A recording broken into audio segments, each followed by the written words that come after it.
Esse é o Ancapso e nós vamos falar agora da esquerda ou da centro-esquerda que está começando a ver agora os problemas do STF, né? Como a gente já falou para vocês, já há muito tempo nós, os bolsonaristas, o pessoal da direita, os libertários, a gente já vem apontando que esses inquéritos do Alexandre de Moraes são absurdos, que as ações que ele tem tomado estão prejudicando o Brasil, estão minando as instituições brasileiras, são coisas muito piores do que os supostos crimes que eles visam desvendar e coisa e tal, né? Mas até essa reportagem da Folha que mostrava por A mais B o absurdo que são esses inquéritos, essas censuras que o Alexandre de Moraes tem determinado, muita gente ali do centro, ali da centro-esquerda, estava quietinha, não, porque é só bolsonarista que está apanhando, tem que deixar esse pessoal bolsonarista ir para cadeia mesmo, não tô nem aí para isso, vai todo mundo para cadeia, já foi tarde, Stalin matou foi pouco, né? Esses argumentos da esquerda que vocês conhecem, né? Então, agora, esse pessoal começou a ver o problema. Mas está muito engraçado ver eles tentando justificar a coisa. Por quê? Porque eles querem dizer que o Alexandre de Moraes está errado, mas que não, que Bolsonaro é mais errado ainda. Não. Aí é que vem aqui o senhor Marcelo Semer, que eu não sei qual é o background dele aqui, imagino que seja um jornalista muito capacitado e coisa e tal, mas que comete algumas atrocidades lógicas aqui que só podem ser justificadas nessa coluna ou por uma coisa, ele é um completo idiota e não sabe nada de história das ditaduras do mundo. Toda ditadura é um estado de exceção em legítima defesa. Nenhuma ditadura surgiu no mundo sem acusar o outro lado de ditadura. Todas é a mesma situação, né? Então ele só pode ser isso, ele é um idiota, não sabe do que está falando, acho pouco provável essa hipótese. Ou a outra hipótese é a dissonância cognitiva, né? O fato dele estar tão cego de ódio pelo Bolsonaro, ele acha que não é possível, não pode. Eu não posso reabilitar Bolsonaro agora que eu percebi que desde o início o Alexandre de Moraes está fazendo coisas absurdas lá no STF, né? Então vamos entender esse caso aqui, porque isso aqui, olha só, não é um único caso não, tá? Tem esse caso dele aqui, tem esse outro artigo aqui do senhor Rogério Fernando Taffarello, e tem ainda esse do Pedro Doria aqui, que vão todos no mesmo sentido. Todos eles criticam o Alexandre de Moraes. Não, o Alexandre de Moraes está fazendo coisas erradas. Tudo bem que era justificado contra o Bolsonaro, mas agora tá demais. Não. Era errado desde o início, era errado contra Bolsonaro também. Vamos entender esse caso aqui. Essa notícia foi sugerida por Arthur John Smith e várias outras pessoas. Obrigado aí ao pessoal que sugeriu notícias lá no nosso site, no visãolibertaria.com. E obrigado a você que está assistindo o nosso vídeo. Se você gosta do nosso conteúdo, por favor, deixe o seu like e se inscreva aqui no canal, né? Pois bem, eu sei que pode não parecer, porque está todo mundo olhando para essa situação e está vendo assim, não, Alexandre de Moraes não vai cair, né? Ele está lá, está segurando lá, as instituições vão continuar, mas o caso do Alexandre de Moraes se tornou mais ou menos o caso do Maduro. É verdade, o Maduro continua lá, ganhou a eleição na Venezuela, está lá sentado na cadeira de presidente da Venezuela e ninguém tira ele de lá, né? Só que o mundo inteiro olha para aquilo e já percebeu o absurdo que é aquela eleição. O mesmo fator está acontecendo com o Alexandre de Moraes. O Alexandre de Moraes está sentado lá no STF? Tá. Vai cair? Não sei. Acho que devia, mas acho que não vai cair não, vai ficar lá. Só que isso não muda o fato que agora todo mundo está olhando para esses processos que o Alexandre de Moraes está fazendo e está olhando, caramba, que absurdo isso, né? E o mais engraçado, como eu falo, é esse pessoal da centro-esquerda ali, do PSDB, a isentosfera ali, o pessoal do meio ali, que não gosta do Lula, mas também não gosta do Bolsonaro, né? Quer limpar as mãos. Foi o pessoal que fez o Lula ganhar. Resumindo a história, foi o pessoal que deu o voto de Minerva para o Lula e botou o pinguço corrupto sentado na cadeira de presidente aqui no Brasil em 2022, né? Então, aí o pessoal tá vendo agora que, caramba, realmente, né? Pô, não tem como justificar esse processo, cara. Cara, com o que foi revelado ali, não tem o que dizer, acabou. A capacidade que tinha, né? A força argumentativa que tinham esses argumentos, esses processos do Alexandre de Moraes, das fake news, dos atos antidemocráticos e sei lá o que, se esfacelou no ar, né? Ficou claro que é pura perseguição do Alexandre de Moraes, isso tudo. A gente já sabia disso, né? A gente já tinha essa noção. Nós que acompanhamos esse processo desde o início, eu falei lá em 2020, o Alexandre de Moraes está agindo exatamente igual à ditadura militar brasileira. É exatamente a mesma coisa, né? E aí que vem esse caso aqui que eu acho que explora esse ponto, né? Ele fala aqui, ó, de um estado de exceção, mas em legítima defesa, né? Então ele fala aqui que realmente é um absurdo o que aconteceu, que estava fora dos ritos, que é uma coisa muito, muito ruim, né? Na verdade, mais do que isso, ele fala que, não, mas o TSE tem poder de polícia e coisa e tal. Só que o poder de polícia só assiste o pessoal que só viu o primeiro vídeo, ou a primeira reportagem da Folha de São Paulo falando sobre as mensagens fora do rito, né? Porque depois a gente viu várias outras mensagens que iam muito além do poder de polícia, né? Como eu já expliquei para vocês, o poder de polícia existe, mas só se você já está numa investigação, alguém que já é investigado, ou se você tem uma denúncia de fato daquela pessoa, você não pode, o policial em si, né, a pessoa ou órgão com o poder de polícia, não pode escolher quem é que ele vai investigar e sair investigando e fazendo as coisas do nada. Isso seria um abuso de poder, né? O que se verificou foi exatamente isso acontecendo em vários casos, né? Não em todos, talvez, mas em vários casos que foram apresentados depois, sem contar acesso a sistemas, acesso ao sistema da Polícia Civil de São Paulo e mais um monte de coisa que é totalmente irregular, não tem como defender esse tipo de coisa de forma alguma. O pessoal está percebendo isso daqui, né? Então esse negócio de coisa de polícia, poder de polícia, isso não responde nada. Aliás, todo aquele primeiro discurso com o Alexandre de Moraes falando, não, que está tudo registrado nos autos, que as pessoas já eram investigadas antes, que eu tenho poder de polícia e não sei o que lá, e isso aí a Folha já desrespeitou, já mostrou passo a passo, particularmente com o caso do Homero Marchese, que está totalmente errado, que não tinha nenhum desses poderes, né? Porque todas as desculpas do Alexandre de Moraes eram só isso, eram só desculpas. Mas o ponto que eu acho aqui, ele fala aqui, ó, o inquérito nasceu de uma interpretação exageradamente elástica do que seriam crimes cometidos dentro do tribunal. Pois é, vício de origem, esse inquérito das fake news, um absurdo desde o início. E foi distribuído sem sorteio, como se fosse possível escolher um secretário de segurança entre os ministros. Era natural que essa escolha recaísse sobre Moraes, mas isso não é jurídico, tinha que ser sorteado, né? Enfim, é aquele negócio todo, que a gente fala aqui que é um absurdo isso daqui, né? O inquérito subverteu o sistema acusatório, não há como negar. Navegou sem e com muitas vezes contra a manifestação do Ministério Público, a quem os autos deveriam ser, em última instância, endereçados. É o Ministério Público que é o dono do processo. O juiz é o cara neutro, é o cara que julga. Ele não pode ser o dono do processo. O dono do processo é o Ministério Público. Não foi o caso dos processos no STF. O Ministério Público falou, caramba, enterra esse processo aí que não tem base. Isso daí, o Alexandre falou, não vou enterrar não, vamos continuar do mesmo jeito, né?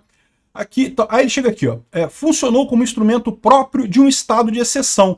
Reconheceu que o Alexandre de Moraes é uma ditadura, é um estado de exceção, mas com uma circunstância fortemente atenuante. Um estado de exceção em legítima defesa, porque, como diz aqui, o presidente da República, né, o Bolsonaro, com palavras e atos, assaltou contra a Suprema Corte.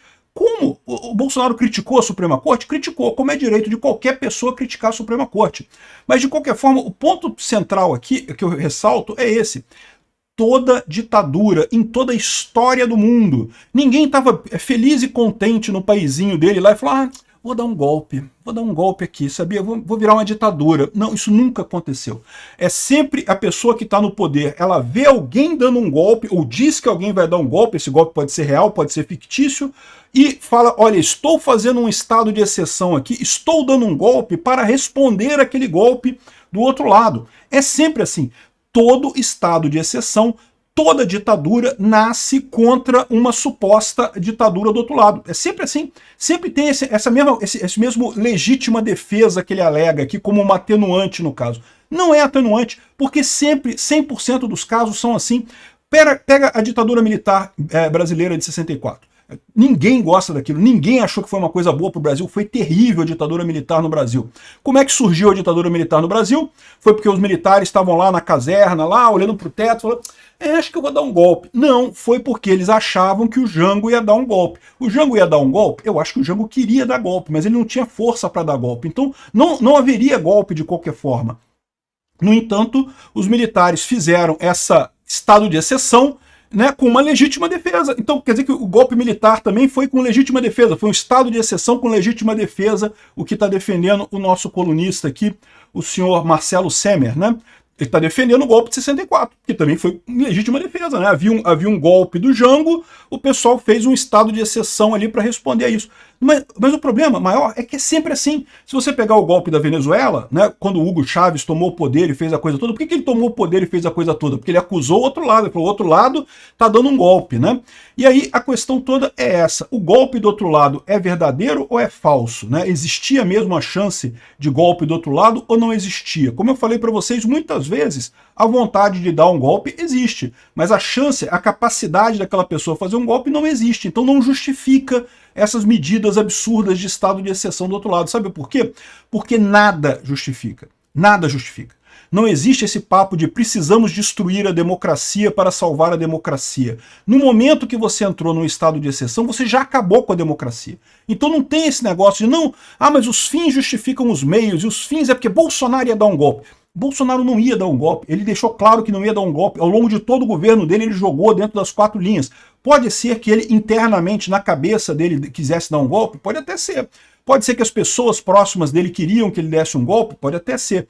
Aconteceria esse golpe? Não, não aconteceria. Não havia apoio no exército, nunca aconteceria isso. Então não havia esse risco. Então não há contra o que fazer essa legítima defesa que ele está alegando aqui. A mesma coisa o Hugo Chávez lá na Venezuela. A mesma coisa o caso do Jango, né? O Jango queria dar um golpe? Eu acho que queria mesmo. O Jango queria comunismo no Brasil mesmo. O Brizola lá, aquela turma toda lá, queria mesmo comunismo no Brasil. Conseguiriam dar um golpe? Acho que não. Não teriam apoio das Forças Armadas. Se não tem apoio das Forças Armadas, não tem como dar golpe. Então, no final das contas, a ditadura militar brasileira também foi um erro do mesmo tipo. Foi supostamente um estado de exceção para ilegítima defesa. Olha só que coisa bacana, né? Então, ou seja, essa justificativa que ele está botando aqui é uma justificativa totalmente idiota. Não existe isso de estado de exceção em legítima defesa. Não, o Alexandre de Moraes é preciso reconhecer que ele estava errado desde o primeiro momento, inclusive na perseguição a Bolsonaro e aos bolsonaristas. Tudo foi errado desde o início, né? É lógico, esse pessoal da esquerda, da centro-esquerda ali, fica querendo botar pano. Não, realmente agora não dá para esconder, né? É a situação da eleição da Venezuela, não tem como esconder que foi um golpe aquilo ali. Mas aí o pessoal fica assim, não, que não podemos também falar, não, naquela época.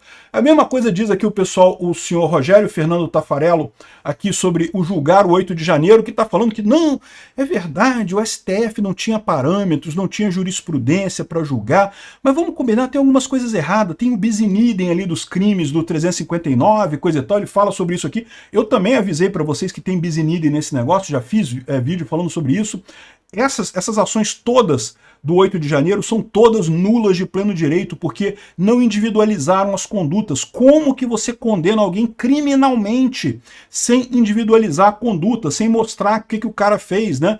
Todo mundo com pena de 17 anos, ou então de 12 anos, ou então de não sei o que lá, foram penas bem com valores estanques de número de anos, né? De dosimetria de pena, que é um absurdo. Isso fere o princípio da proporcionalidade. A pessoa tem que pagar pelo que ela fez, não pelo que o pessoal achou de errado, de absurdo e coisa e tal. Então, de novo, o pessoal continua aqui, não, porque realmente era difícil, eles não tinham padrão. Caramba, tinha padrão sim, a lei deixa claro. Isso nunca deveria ser caso do STF, isso deveria ser jogado para a primeira instância e decidido na primeira instância, eventualmente o STF entrando em grau de recurso, quando isso chegasse lá na frente, depois já de todo mundo julgado e coisa e tal. Mas não, né? O Alexandre de Moraes quis tomar conta de tudo e decidir tudo. E a mesma coisa que o Pedro Doria falando também, que não que o Alexandre de Moraes está brigando com o Twitter, mas tem que entender que realmente ele precisava brigar e coisa e tal.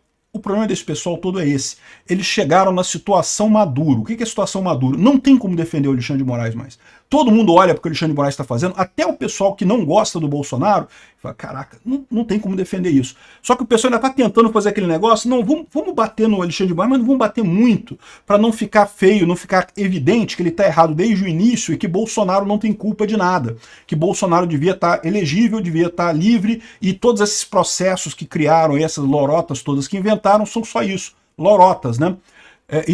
Só que aí eles não querem, né? Eles querem um meio termo nessa história. Não, ele estava errado, mas só depois de 2022 e não sei o que lá.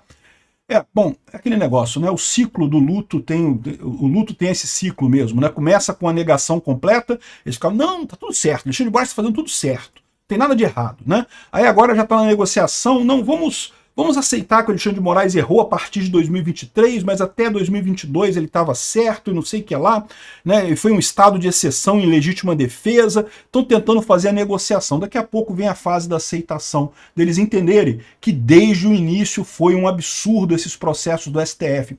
Que sim, o Bolsonaro criticar o STF é direito dele, como é direito de todos os brasileiros criticarem o STF. Ninguém falou em acabar com o STF.